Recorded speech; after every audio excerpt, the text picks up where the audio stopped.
In this episode, we got ourselves the very first Suzuki in our channel, and it's none other than the Suzuki Ertiga. This one's a hybrid, so you can expect that it's gonna be a different experience. The Ertiga is probably amongst the most underrated car in the 7-seater small MPV category. That underdog market positioning makes this car even more interesting because after driving it, I can confidently say that the Ertiga is indeed a good car. And its hybrid system just made it even better. The question is, does it deserve your attention? Let's find out in this review. Quick thanks to Ryan Autodeal for allowing me to take this car for a spin. And if you guys are looking to buy a high quality used car, this is the place to be. This Ertiga Hybrid is available at their dealership. And if you want to get a good price, simply use our code AutoTune Media so they'll know that you watched the video. I'll leave their details in the description below. Let's get started.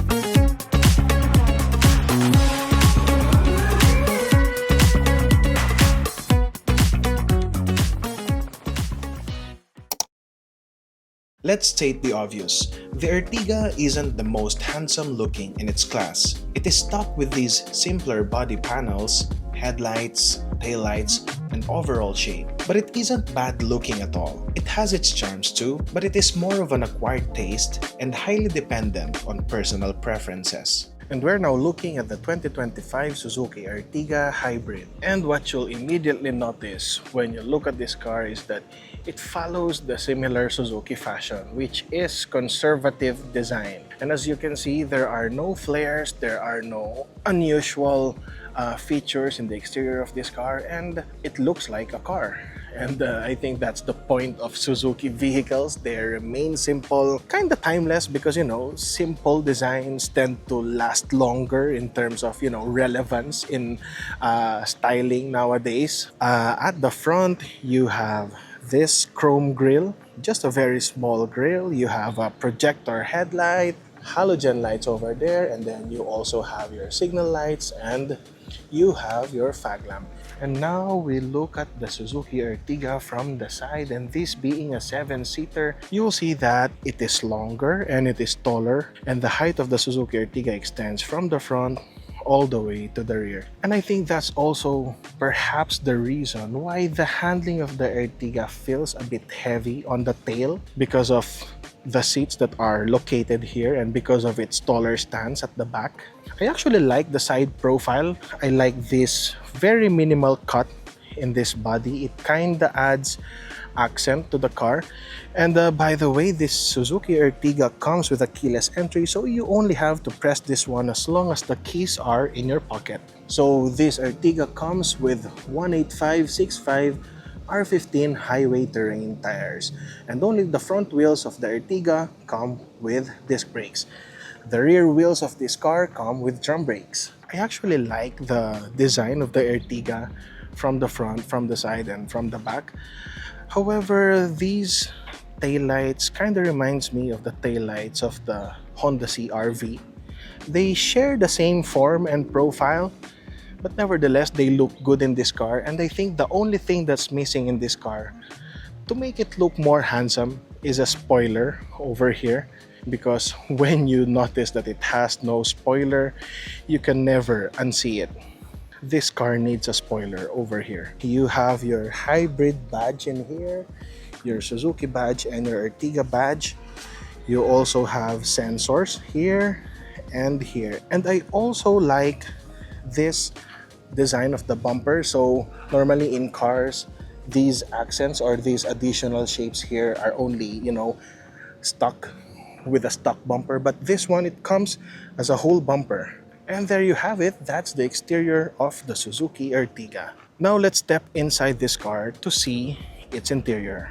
There's a bit of a mismatch with what the Ertiga offers on the outside and in the inside. If the exterior is toned down and conservative, the interior is much bolder, but without being overwhelming. The dashboard has this modern infotainment system, an instrument cluster with some digital elements, and at the middle of it all are these wooden trims that seem to remind you that the Ertiga is a grown man's car. And when you open the doors of this Suzuki Ertiga, you'll be greeted by this mature-looking yet spacious interior. So you have your faux wooden panels on your doors, on the dashboard that extends all the way there up to the opposite side in there. You have soft touch fabric material in here, and you have plastic, and you have chrome door handles in here. But what I like about the Ertiga are these huge bottle holders in here. And aside from this huge bottle holder, you also have another space in here. And when you look at the rear doors of the Ertiga, you also have a huge bottle holder in here. Very nice. And now we're sitting inside the Suzuki Ertiga, and first let's talk about the steering wheel. I like the design of the steering wheel. It shares the same faux wooden design of the dashboard, so you have these wooden accents in here. I don't know if this is real leather, but it feels good to the touch. I like the feel of the steering wheel. It handles very nicely, and in the steering wheel you have your mode button and volume button that you can use to control your infotainment system. And over this side, this is mainly for cruise control. So here's the driver dashboard of the Suzuki Ertiga. I also like the design of this dashboard. It's kind of unique in that the temperature gauge is inside the tachometer and the fuel gauge is inside the speedometer. And at the center, you have your digital screen in here, which mainly shows the engine, the motor, and the battery. And as I mentioned a while ago, this is a hybrid vehicle. And so this is like an infographic which shows the power delivery in this car. And so with this screen, you will be properly informed as to how the engine, the motor, and the battery interact with each other. I like the animation in this one as well. And I can say so far, Suzuki has made a great job in the interface of this car. And now we zoom out to check out the aircon vent. So you have one in here, kind of small for me. You also have one in here, one over here, and one over there. You also have aircon vents for your rear passenger over here. So these slats here suck air and they put out air over at this side. So here's your infotainment system. It comes with Android Auto and Apple CarPlay. However, you will need a wire to activate those features. But for me, since I can still pair my phone with it to play music via Bluetooth, it's good enough. Below that, you have your hazard button, and below that, you have your panel for your air conditioning. So here's your fan speed, your thermostat, and more buttons for the air conditioning. And when you look below this dedicated panel for the air conditioning, you have two ports in here. So this one is for the USB and the auxiliary port, and this one is for your socket, which you can use to charge your phone or perhaps for a dash cam. You also have a nice platform in here to put your phone, your cards, or perhaps a wallet. What you see here is actually a switch for the cooler in here. So aside from these large bottle holders that you can see at the doors, you also have bottle holders or cup holders in here, and when you're sipping a cold beverage, you can turn this on to redirect cold air and to keep the temperature or to keep the cold temperature in your beverage. Very smart design, isn't it? And below that, you have your transmission lever. So this car comes with a 4-speed automatic and very straightforward to use. And you also have a button here to activate or deactivate the overdrive, which you can see over here. There you go. Let's now check out the rear passenger seat to see how spacious it is. And by the way, this is my sitting position in the car. And for your reference, I am 5'9", so this is my sitting position. And now we go to the rear passenger seat. And as you can see, there is still ample space for me. Not too spacious, but still enough for me to move my legs in the car. And yeah, it's comfortable. And just look at how chunky the seats are. I like the designs of these seats, and I don't think I've mentioned it yet. I like the fabric design of these seats. It has a two-tone fabric, and it's very comfortable sitting on these seats. And this one being a 7-seater, you have two more seats in there, which I will no longer try because I am pretty sure that I won't fit in this very small space, right? And by the way, here's the center storage of the Suzuki Ertiga, which it has none. So you only have a socket in here. And now let's move on to its hatch. So we open this one. By the way, it isn't automatic, so you have to press this one. And here is your space if all the seats are up in the Ertiga. However, it's very easy to pull these down. You simply have to press this one and fold it like so. This one too, fold it like so. And there you go. More space for you and your luggage. You also have two more cup holders in there. And that's it. That's the interior of the Suzuki Ertiga. The Ertiga comes with a 1.5-liter naturally aspirated gasoline engine. There's no forced induction happening here, so the car won't push you to your seats. But it's a hybrid, so it gets additional torque from its electric motor to get that much needed push during acceleration or when you get heavy on the throttle. This additional torque smoothens the power delivery, and it gives a nice pulling sensation. We're now inside the 2025 Suzuki Ertiga Hybrid. So this car comes with a 1.5-liter gasoline engine and a hybrid motor. Coming with a 1.5-liter gasoline engine and a naturally aspirated one, it's very easy to infer that the engine of this car can be lackluster in terms of power delivery, in terms of pickup when coming from a standstill. But since this car is a hybrid, it doesn't translate to being, underpowered.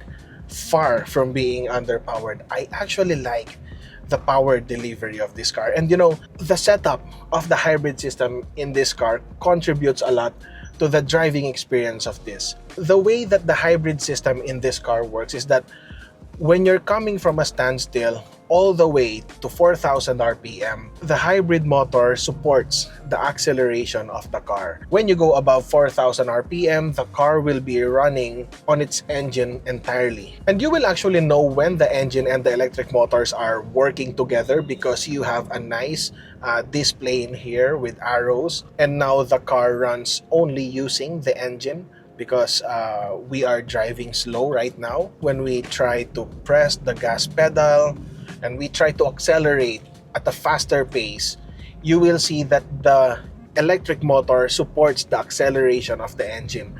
And so it consumes less fuel.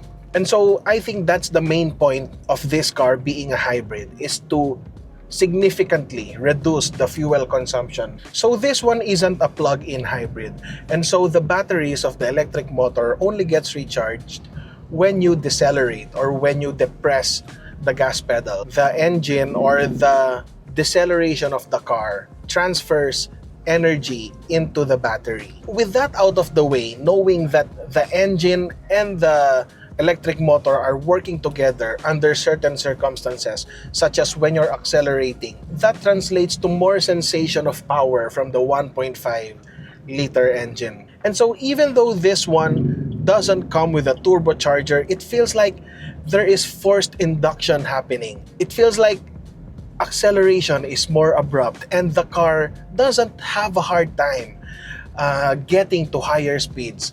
And that's because of the support of the electric motor. And actually, I've been driving this car for the past hour, and we've been driving back and forth in this flyover here in Angeles City, Pampanga. And so there is an uphill road in here, and I was actually shocked that the car didn't have any difficulty reaching 100 kilometers per hour in an uphill road. And normally, in a car that comes with 1.5 liter gasoline engine with this body size, it will be difficult for the car to reach higher speed. But it's very easy for the Suzuki Ertiga. And so I cannot help but compare this car with the Toyota Rush. Although the Toyota Rush, the main advantage of the Toyota Rush is that it sits higher on the ground, it has more ground clearance. But in terms of engine, they both come with 1.5 liter naturally aspirated engine. The sensation of power in these cars, the Toyota Rush and the Suzuki Ertiga, are significantly different. The Suzuki Ertiga feels more powerful. The Suzuki Ertiga feels more eager to get up to speed, and I can say that it has an easier time reaching higher speeds than the Toyota Rush, because in the Toyota Rush you will really feel the grunt of the engine, and sometimes it kind of worries you that you might be overdriving the engine. But in the Ertiga, it doesn't feel like it. The car is silent, the engine is silent, and the electric motors simply work behind the scenes, and you will really feel the contribution of the electric motors with the driving experience of the Suzuki Ertiga. And so I can say that in terms of engine, when we're solely talking about the engine, the Suzuki Ertiga really nailed the tuning of the engine and the way that the electric motors contribute. They won't catch you off guard because, after all, this is a very small engine, a 1.5 liter engine, and the electric motors silently supports the acceleration or the power delivery in this car. It's very smooth actually.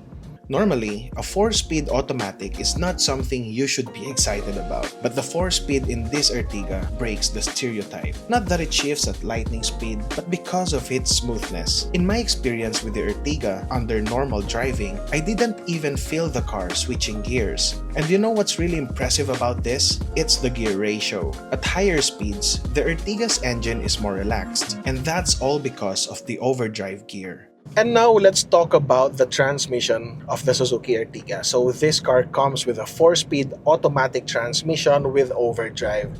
And normally in cars that only come with 4-speed automatic, sometimes they feel lackluster, especially when you reach higher speeds. But well, again, I'm gonna compare it with the Toyota Rush because that car also comes with a 4-speed automatic. But the sensation in the Ertiga is very, very different. It doesn't feel lacking even though you've reached higher speeds.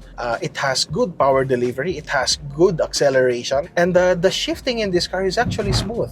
In fact, you will be shocked that this car isn't a CVT because you won't feel it shifting at all. That's how smooth the transmission is in the Suzuki Ertiga. The performance of a car under acceleration and under high speeds, and the behavior of the engine when you're really forcing the car or when you're squeezing more power from the car, can also be attributed to how the transmission is tuned, or in this case can also be attributed to the gear ratios in the transmission. And I can say that despite only having 4 speeds in its automatic transmission, the Suzuki Ertiga has good performance whether you're driving at a lower speed or when you're accelerating all the way to higher speeds. I like the way it accelerates. I like the way it delivers power when it's accelerating and when it's reaching higher speeds. And at this point, it's kind of hard to ascertain whether it's simply because of the electric motors and that's why it easily reaches higher speeds, or maybe because it actually nailed the gear ratios in here. But at the end of the day, we're not too technical when we're already driving a car, right? The way the car makes you feel or the sensation that it imparts to you is the most important aspect of driving a car. And as far as I'm concerned right now, I like the transmission, I like the engine, and I like the support of the electric motors in this car. With this kind of performance, some people would look for paddle shifters or manual shifting modes in the Suzuki Ertiga, but I don't see the point in that. And so even though this car doesn't have manual shifting or paddle shifters, it's totally fine because the car is so refined. It's designed to run in full automatic mode and for you to just, simply enjoy the power delivery, the good power delivery in the Suzuki Ertiga. In a manual car, you simply have to release the throttle or downshift a gear or two, and the car will slow you down without touching the brake. The Ertiga has this engine braking sensation. That's because of its regenerative braking in its hybrid system. In terms of handling and suspension, well, the handling isn't that sharp, nor is it vague, kinda in the middle, and the suspension has long travel, making the car a bit bouncy on some road surfaces, but overall, it's still refined. And lastly, let's now talk about the handling, the suspension, and the braking of the Suzuki Ertiga. And first, let's talk about the braking. And what I like about the Suzuki Ertiga is that because of the regenerative braking in this car, there is a sensation of engine brake when you depress the throttle pedal. Unlike normal automatics such as CVTs or even fully automatic cars, when you depress the gas pedal, the car simply coasts. The deceleration is very minimal. You really have to press the brakes when you want to slow down in a fully automatic car that doesn't have regenerative braking. But since the Ertiga comes with an electric motor and it recharges through regenerative braking, when you depress the gas pedal, once the regenerative braking bites, the car really decelerates at a faster pace. And that's what I like about the car because you don't have to exert more effort on the brake pedal. You simply have to depress the gas pedal and the car will slow down to a crawling speed. So now let's talk about the handling and suspension of the Ertiga. I won't characterize the handling of the Ertiga as vague or sharp, and I think that the best adjective to use to describe the handling of the Ertiga is patient. There is noticeable body roll when you're turning the steering wheel, but at the same time, you can feel the car complying whenever you turn the steering wheel. There is very, very little dead spot at the center of the steering wheel, but it doesn't equate to, being lost when you're driving the car in terms of, the steering feel of it. Well, simply looking at the car, it sits low on the ground, it has smaller wheels, and it has bigger body. You can easily say that this car isn't designed to have sharp turning or sharp cornering, right? Instead, this car is designed to have a comfortable ride. That's the reason why I characterized the handling of it as patient. It doesn't feel vague. It feels compliant. At the same time, when you suddenly flick the steering wheel, you can feel the car a bit swaying from the back. Probably that's because of its huge body and because of its taller stance. And so when you're driving this car, you should be relaxed. You should be patient when you're driving this car.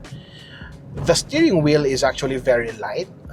It's actually an electronic power steering, so you don't have to exert too much effort in the car. And lastly, let's talk about the suspension of the Ertiga.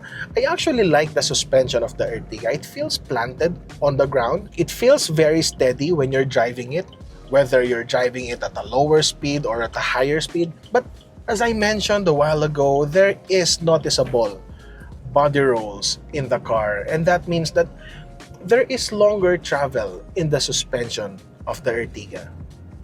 And that translates to a more cushy ride when you're just simply cruising the highway, whether you're alone or with your family. That's the point of the Ertiga. It isn't a canyon carver. It isn't a drag racer, or it's not designed to reach 100 kilometers per hour at record times. And instead, I think this is a car for smaller families, or for those who are just starting out in life, perhaps couples with one or two kids going out of town with some luggages at the back.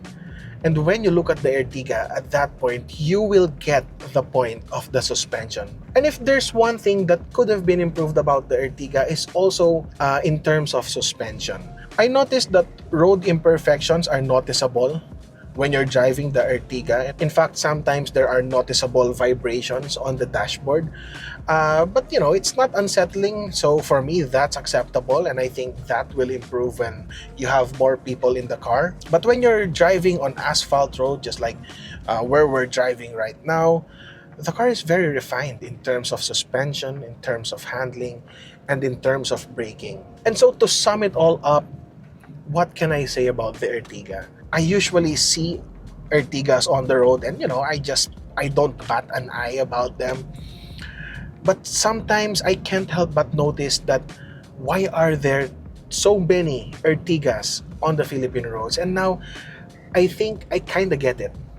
I think I kind of get why people buy Ertigas, because it's such an underrated car. You won't hear people talking highly about the car because there are more popular options out there, such as the Toyota Veloz, the Avanza, the Expander, or the Hyundai Stargazer. And the Ertiga is like sitting quietly in a corner, just observing the competition because it is very sure of what it's capable of.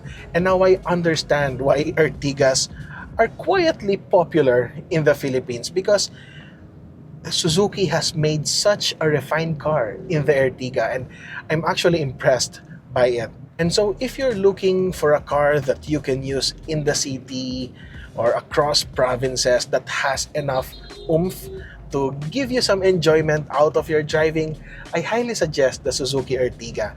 And when you get an Ertiga, I highly suggest getting the hybrid variant of it. I promise you that you will have a great time driving this car. It's very comfortable and it's very enjoyable as well.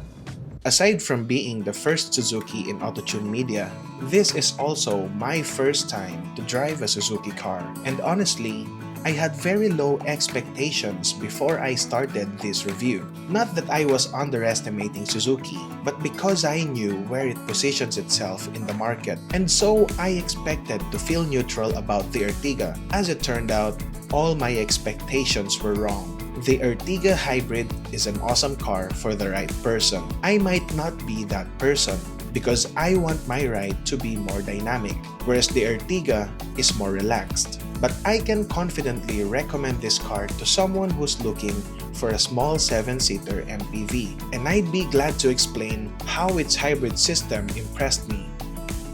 This has been Enzo from AutoTune. Till next time.